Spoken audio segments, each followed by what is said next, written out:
Alright, what's up? So as per request, today I'm going to be slowing Way Back by Travis Scott, or technically I already did slow. I'm just going to be going over all the effects and how I do that.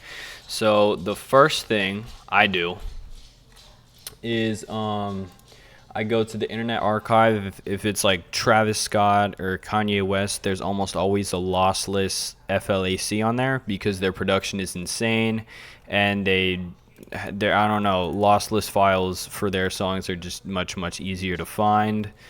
I have them for every single album. So after I downloaded Way Back, I dropped it into FL Studio and I slowed it down by the golden ratio. I took that and then found the average between the golden ratio and then like the normal song speed, and I slowed it down to that. As for effects, you can clearly tell it sounds quite different without any.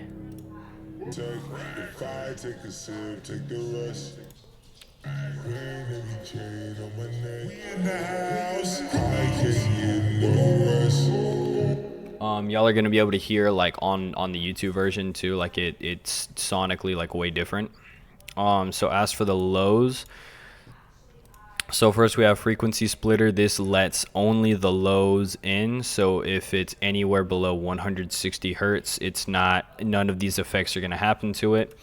This imager, if you have really low frequencies, you want them all to be like in the very middle and the very center. You don't want one to be like heavily on one side or heavily on another. You only want that with high frequencies.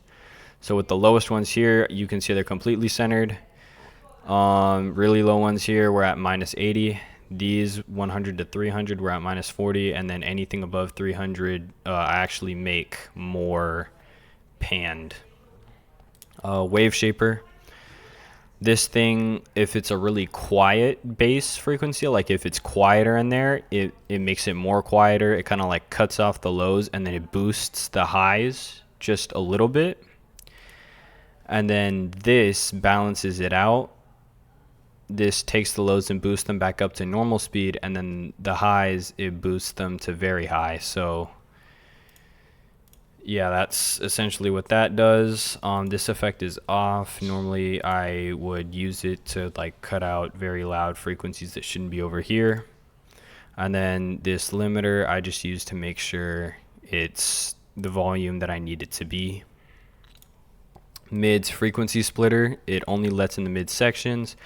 Peak controller, this takes how loud it is, and then fruity reverb too. So essentially the louder a frequency is in here, you can hear that, you can see that right here. It's quieter, here it's louder.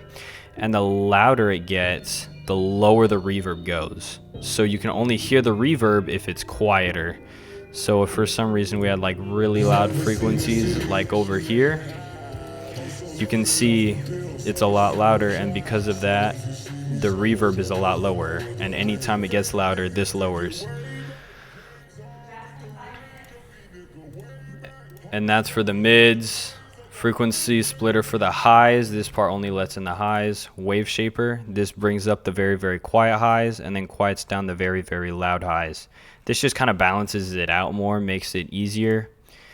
This is another peak controller to check and see how loud it is, and then this is another reverb. You can see here the reverb on the mids is a lot quieter than the reverb on the highs, because the highs, you know, they're affected more by it being slowed. And yeah, so I'm gonna render this, I'm gonna add it to Premiere Pro, I'm gonna upload it to my YouTube, and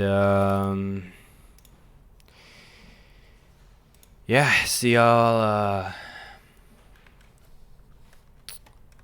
in the next one. Adios.